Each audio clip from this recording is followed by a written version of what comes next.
You are spending like you don't have a budget. You're on the verge of running out of money for the fiscal year. You are illegally refusing to spend funds that have been authorized by this Congress and appropriated by this committee. You are ignoring the immigration laws of this nation, implementing a brand new immigration system that you have invented that has little relation to the statutes that you are required, that you are commanded to follow, as spelled out in your oath of office.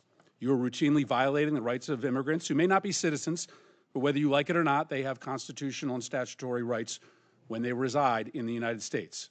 Your agency acts as if laws don't matter. The New York Times reported last week that on July 7, 3 days into the emergency response effort, FEMA call centers responded to less than 20% of the calls coming in from disaster victims for help. That means more than 4 out of 5 calls went unanswered. And I can just imagine the frustration of people looking for loved ones, dealing with damage, dealing with incredible tragedy to find out that their government just wasn't answering the phone. Secretary Noem, however, claimed that on Meet the Press that the New York Times piece was, quote, fake news. New York Times is reporting that thousands of calls from flood victims to FEMA call centers went unanswered in the middle of this ongoing disaster because you didn't renew contracts to keep call center staff in place until nearly 1 week after the floods. Why did it take so long to extend those contracts? It's just false. Those contracts were in place. Nobody, it didn't take 5 days? No employees were off of work. Every one of them was answering calls. So false reporting, fake news, and it's discouraging. So I'd like to clear this up for the record. Isn't it accurate that 80% of, at least, of the calls that went to FEMA call centers on July 7th went unanswered? When the tragedy struck, we knew there would be a simple yes or no question. They either answered the calls or they didn't answer the calls on July 7th. When there was a spike in calls, FEMA was there to answer the calls. The majority of the calls were answered at the call centers. Well, that's not what the report says. The report says that that on July 5th, as the floodwaters were starting to recede, FEMA received 3,027 calls from disaster survivors and answered 3,018 of them, which is over 99%. Contractors with 4 call center companies answered the vast majority of the calls. That evening, however, Ms. Noem did not renew the contracts with those 4 companies, and hundreds of contractors were fired, according to the documents and the person briefed on the matter. The next day, July 6th, FEMA received 2,363 calls and answered 846, or roughly 35.8%, according to those documents. And on Monday, July 7th, the agency fielded 16,419 calls and answered 2,613 of them, which is only 15.9%. That's shown by official documents. And FEMA officials were incredibly frustrated by the lapse in those contracts and that it was taking days for Ms. Noem to act. So Secretary Noem, what is habeas corpus? Well, habeas corpus is a constitutional right that the president has to be able to remove people from this country and suspend their right to. Let me stop you, ma'am. Habeas right corpus, excuse me, that's incorrect. President Lincoln used it. Excuse me. Habeas corpus is the legal principle that requires that the government provide a public reason for detaining and imprisoning people. If not for that protection, the government could simply arrest people, including American citizens, and hold them indefinitely for no reason. Habeas corpus is the foundational right that separates free societies like America from police states like North Korea. As a senator from the live free or die state, this matters a lot to me and my constituents and to all Americans. So Secretary Noem, do you support the core protection that habeas corpus provides, that the government must provide a public reason in order to detain and imprison someone? Yeah, I support habeas corpus. I also recognize that the President of the United States has the authority under the Constitution to decide if it should be suspended or not. It has never Let us be clear, though, that this president... It has never been done without approval of Congress. Even Abraham Lincoln got retroactive approval from Congress. So I have been asking executive branch nominees a simple question over the past few months. If the president orders them to break the law, I've been asking, will you follow the law or follow the order? I want to ask you a more specific question here. If the president tries to suspend habeas corpus and a federal court reverses the president's order, will you comply with the court order and uphold habeas corpus, or will you follow the president's directive? We are following all federal court orders and are complying with that, as is the president, and every decision that I make as well. That is obviously not true for anybody who reads the news. There are federal court orders right now, including returning somebody who was deported mistakenly. But to be clear, this is about a fundamental legal right that ensures that we live in a free society instead of a police state that would have a sham legal system like Russia or North Korea. So I'm glad that you have now committed to following court orders. I'm glad you believe in the basic freedom for Americans if ordered to do so by a court. And again, I want just to make clear that it is critically important that even if the president tries to suspend the right of people to know why they've been detained or imprisoned, if a federal court reverses that order, that you will follow that order. And I hope all members of the administration will, because it's obviously critical that some of the people, for instance, who've been deported by mistake, who didn't get due process, be returned in compliance with court orders. So now, let's move on to another issue. Do you agree that the judiciary is a co-equal branch of government, and it is your obligation as a member of the executive branch to honor decisions made by the highest court of the land? Yes or no, Secretary? We are abiding by all federal judges' orders, absolutely. So yes, it's a co-equal branch of government. Okay, well, let me ask you a follow-up question to that. Do you agree that Congress is a co-equal branch of government, and it is your obligation as a member of the executive branch to honor legislation and appropriations duly authorized by Congress? Yes or no? Yes, that's why I'm thrilled to work. Well, let me ask you the follow-up question here, because I have a lot of them. Do you agree that Article 1 of the Constitution gives Congress the power of the purse? Yes or no? Yes, that is a duty. Do you believe that, let me ask you another follow-up, it's just yes or no. Do you believe you have the power to disregard congressional appropriations and unilaterally repurpose funds that have been duly appropriated by Congress? Yes or no? Ma'am, we are not doing that. So the answer to you is no. All right, well, it was a yes or no, Secretary. Let me continue. Interestingly, you said no. But since you've been Secretary, you have repeatedly disregarded the law. You have illegally impounded funds that Congress appropriated and that your branch of government must implement pursuant to the law. Yet you've closed offices established in law, including the Office for Civil Rights and Civil Liberties, the Office of the Immigration Detention Ombudsman, the Office of the Citizenship and Immigration Services, and you've canceled contracts for programs authorized in law, including shelter and service programs and citizenship and integration grants. You've obstructed and roughed up members of this committee as they attempted to conduct congressional oversight, and then you vilified them. But my question is, if they were so bad, why were they allowed to go in after to conduct oversight? Let me just continue. You redirected funds to terrorize our communities. You created taxpayer-funded political propaganda campaigns to terrorize families and children who don't sleep at night because of the terror of those commercials that you are putting out there. You hold sick, disrespectful press conferences in my state where, let me be clear, you are not welcome. You corruptly used emergency authority to avoid procurement to make Trump's private prison donors richer by directing $45 billion for them to expand ICE detention centers. You defunded work to address real threats to the homeland, all while you pursued college newspaper editors, labor leaders, and even a Harvard scientist who failed to declare frog embryos at the airport. Clearly, we don't have time for all my questions, so I have 13 pages worth of questions that I will be submitting to the record that I expect you and the administration to answer. But here is my final question to you. When you took your oath, did you swear to support and defend the Constitution of the United States of America? Yes or no? Yes, I did. So I find that laughable. You don't behave like someone who takes that oath seriously. And let me tell you why. We don't live in a dictatorship or a monarchy. Trump's will is not the guiding doctrine of this nation, and our country is not a playground for his or your twisted authoritarian fantasies. We are a democracy We defend the Constitution and we affirm the rule of law. We respect the co-equal branches of government and we uphold our rights, even when we disagree.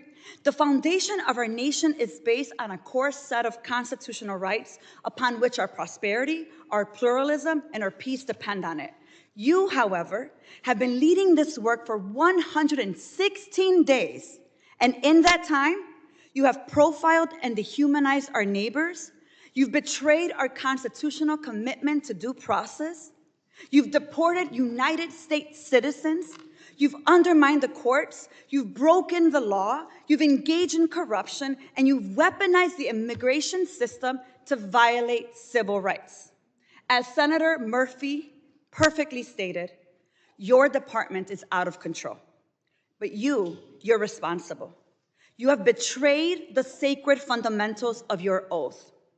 And I believe to my core that you are not fit to hold the office. And I again, to your face, demand your immediate resignation, and I put it and place it on the record for all of us to see. With that, Chairman, I yield back.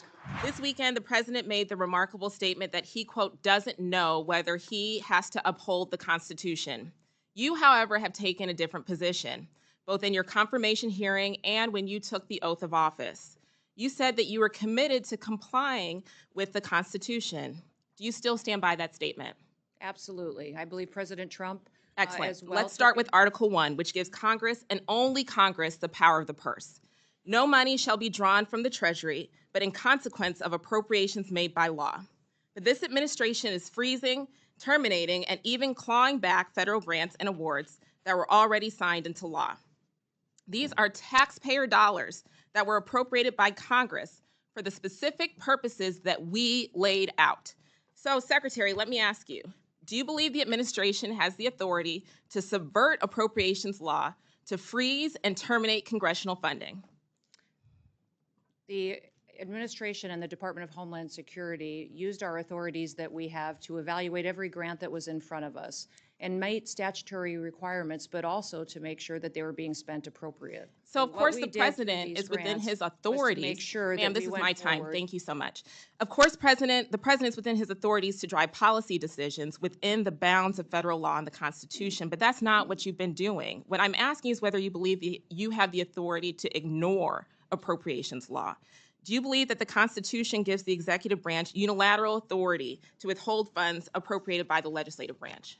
We have evaluated grants to make sure if they're being spent appropriately, and work that is underway and was authorized has continued. Other grants that have not been started and have not been authorized or obligated, we have reevaluated. And I think you're talking specifically about grants potentially within FEMA that were non-disaster related grants. I'm talking broadly, ma'am, and Article 2 does not give the executive the authority to withhold funds, period. And multiple courts have weighed in to agree. Multiple courts have ruled in agreement. Congress controls the power of the purse. That is a fact. That's not a question. That is a fact. And so if the president disagrees with certain spending, Congress passed the Impoundment Act to create a legal process to seek rescissions, and we expect him to follow the law. This administration is not just ignoring the constitutional power of the people's elected representatives. It is also violating the fundamental right of individuals. Do you believe that the Constitution grants everyone in our country the right to due process, including non-citizens? The administration has the authority to. Ma'am, I'm looking for a yes or no question. Yes or no. Do you believe the Constitution? Yes, ma'am. Do you, we have not conducted in any kind of impoundment. Mr. Chairman. Time is yours. Okay. Secretary Noem, I'm just looking for a yes or no here. Do you believe the Constitution guarantees due process to everyone in America? Due process is exactly what this Congress lays out. Yes or no? Is, okay, ma'am, I'll take that as a no. On due process excuse me, I'm trying to ascertain your understanding of the law as it applies to your department, and you as its leader should be able to give us a yes or no answer, because judge after judge has ruled that the law is not being followed. Do you believe that the U.S. government has the authority to deport American citizens? No, and we are not deporting U.S. citizens. I'm so happy to hear that you do not believe that the law gives you that authority, because the federal government has no authority under U.S. laws to deport any American citizen. And as I know, everyone viewing this hearing today knows that several American citizens have been deported to date. That is not Secretary true. Noem, that was not a question. Secretary Noem, that oath that we both swore before taking office was to protect and defend the Constitution of the United States. Not the president, not a political party, the Constitution. And that's what we're going to keep doing here at the Appropriations Committee. Thank you. I yield back. Secretary Noem, on May 5th, the Customs and Border Patrol, Border Protection, CBP, quietly rescinded, I'm not sure it's even been reported, their, quote, processing of pregnant and postpartum non-citizens and infants, end quote, policy, which was issued on January 28th, 2022, citing it as, quote, obsolete or misaligned with current agency guidance and immigration enforcement policies. That January 28th policy memorandum followed years of inadequate care documented by a report from the Inspector General of the Department of Homeland Security showing that the treatment of pregnant, postpartum, and nursing women and infants was just horrendously and horrifically inadequate. And a recent site visit by Senate Judiciary Committee staff confirmed that this problem is continuing, that pregnant women being detained do not have access to adequate health care. Do you agree or disagree that babies and pregnant women within CBP and ICE custody should receive care that are tailored to their specific needs? And why, in God's name, would that policy be rescinded providing that care? Well, Senator, I will look at the specifics of that policy and what was changed as of May 5th. I would say that everybody that's incarcerated or is brought into custody and is in a detention center is receiving appropriate care, and that we are making accommodations for individuals that have different physical but as a matter of situations fact, or it's pregnancy. not happening. And so I will look at the specific policies as to why one of the requirements may have been changed or adapted. If you have a specific to point out, that would be fantastic. You don't know about this policy? I do know about the policy change, but I've looked at the guidelines of how we handle individuals that are pregnancy. You do know about the policy change. How could you allow it to happen? Well, sir, what are you finding wrong with what we do with individuals who are pregnant that are in our detention centers? Is there concerns I should be addressing? Women who are pregnant or who have just had a child and their infant babies are not receiving adequate medical care. Everybody receives medical care. Concerned? Everybody receives medical care that is in our custody, and even if they are going to be returned, even if they're going to be returned back to their home country, we are making sure that they have medical care in their home country before they are sent there.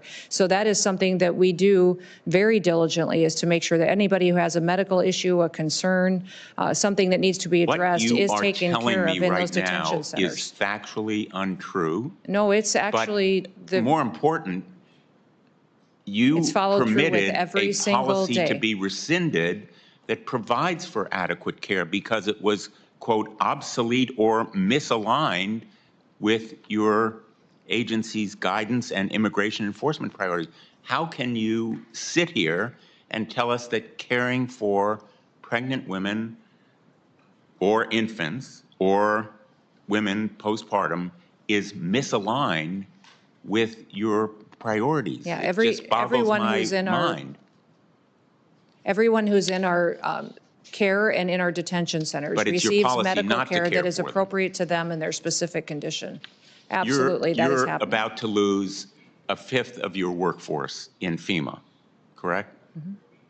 There are individuals in FEMA that are no longer working with us. They may have taken early retirement or deferred retirement. How are you going to meet the needs of our constituents in Missouri or Connecticut, which suffered floods recently? I saw FEMA in action then, as I've seen them over the years. They are dedicated, vigorous public servants. They appear and spend hours and days and weeks caring for people. You're losing a fifth of them, including most of the leadership. What's your plan to replace We've got them? many people in FEMA that do very good work every day taking care of people that are in a crisis situation, that are experiencing the worst day of their lives. The problem is that over the years and under the Biden administration, they failed the American people. You're not They didn't answering my question, Oh, I Madam absolutely Secretary. am. How are you going to replace a workforce You can't that is convince me absolutely that any essential federal government to agency does a better helping the job just because it has more constituents in people. Missouri? You More just people committed does to not help them. equal You're not going a to be better able to job. help Better people in job is Connecticut accountability to or people and in making sure we're Missouri taking or care anywhere of in the them. country if you don't have the dedicated public servants in FEMA and you're losing them. Time has expired. Senator Kim. Madam Secretary, you committed to uphold the Constitution, is that correct? Yes. Thank you. And you now, of course, commit to following the Fifth Amendment, is that correct? Yes. Thank you. Now, Madam Secretary, you are violating that amendment as we speak, and you are breaking your oath. You are deporting people, and the department is deporting people without due process. We cannot deport U.S. citizens. Without due process, there is nothing that Donald Trump could essentially be stopped in grabbing people off the street. That's happening today. Now, maybe someone in government might not like your tattoos. Maybe they don't like how somebody votes. Maybe they don't want to see how someone represents your constituents in Congress. But if you can't see a judge, no one can protect you. And I hope that you and I and everyone here can agree with that. And apparently, not even the Supreme Court actually matters when it comes to the case, of course, of Kilmar Garcia. But let's remember that we're not just deporting people. We're sending some of them to be locked up in one of the most dangerous prisons in the world. Now, Madam Secretary, you've heard this case today, but I have to speak about it one more time. I think it's really important. This is Andrew Romero. He had an appointment to come to this country to claim asylum. We gave him that appointment. The United States government gave him his asylum appointment. He comes for his appointment. He passes a credible fear interview. He's a gentle person as described by his family. He's openly gay. He was leaving his country for persecution of being gay. He did everything right, claimed asylum, that was legal. And then we sent him to a dangerous prison at the border with no due process. There are claims about his tattoos. He has his parents' names on his tattoos and 2 crowns that relate to a festival back in his hometown. We are paying to lock this young gentleman up forever. What I would ask is the ambassador in El Salvador, we have asked for proof of life of Andrew. He has had no access to lawyers or family since he has been taken over a month now. No one knows if he's even alive. His mother just wants to know if he is alive. So my ask to you, Madam Secretary, is the same that I asked the ambassador. Can we do a proof of life check on Andrew just to see if he is alive?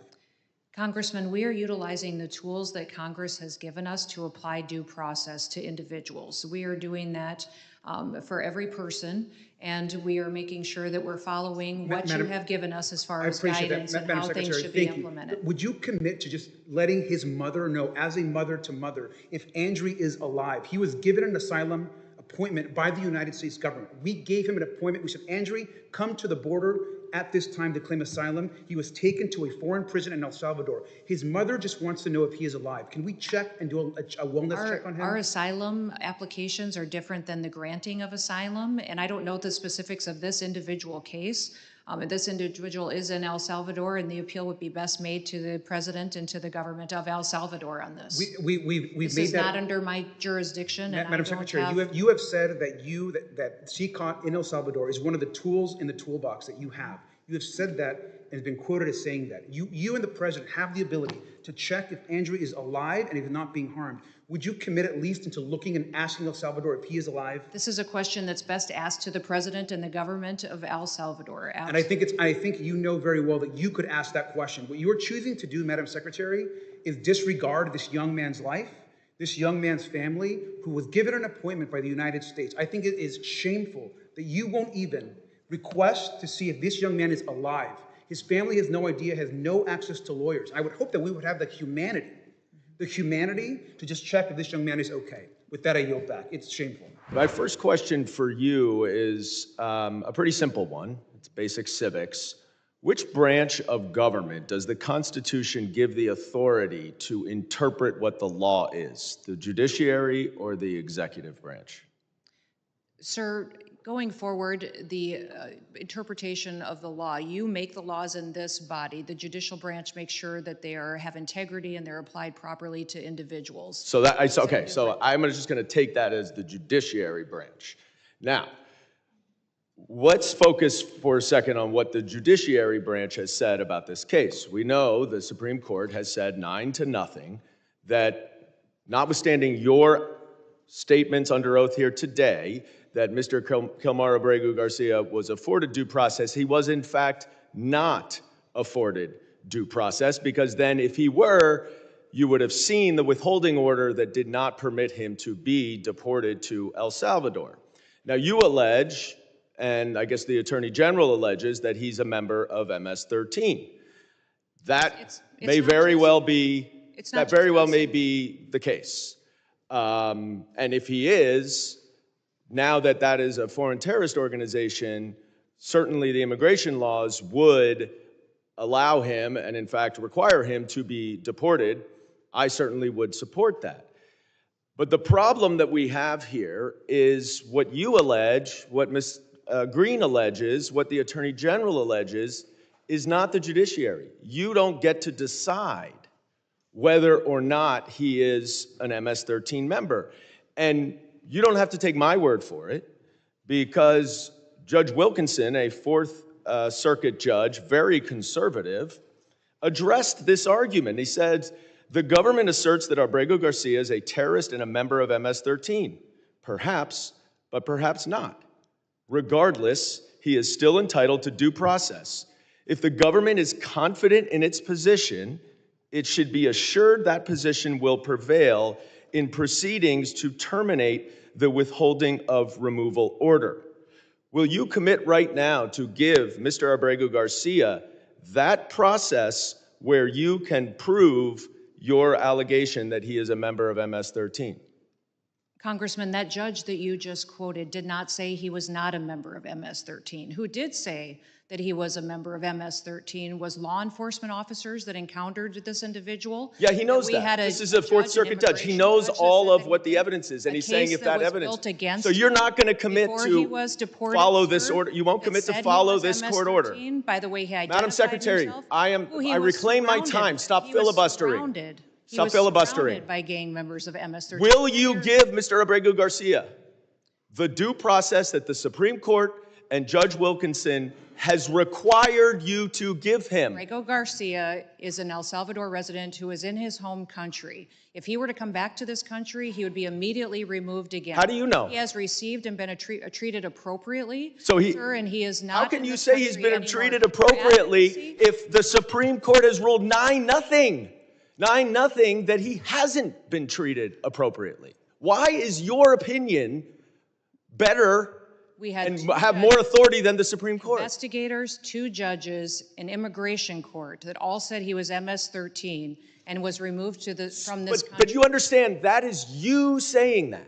That is you saying that. That is them saying that. This no. And law that is you making that determination. Against him. If you don't the court has considered all that. The judge has considered all that, Madam Secretary. And if you would be quiet, because I'm reclaiming my time, you are not following this court order. But let's focus on the court order, because this opinion also says that to facilitate, which the Supreme Court is requiring, is an active verb. It requires that steps be taken.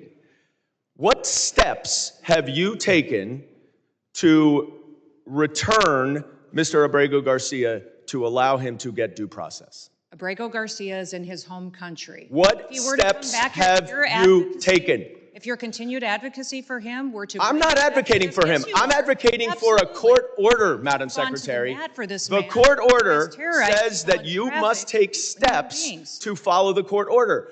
You are here under oath. What steps have you taken to return Mr. Abrego Garcia pursuant to this court order? It's got to be extremely discouraging to be one of your constituents. To see you fight for a terrorist like this and not fight for them is extremely alarming to me. I'm fighting for due process, and that's under the Constitution. The gentleman's time has expired. Due process. The gentleman's time has expired. I now recognize Ms. Green for 5 minutes questioning.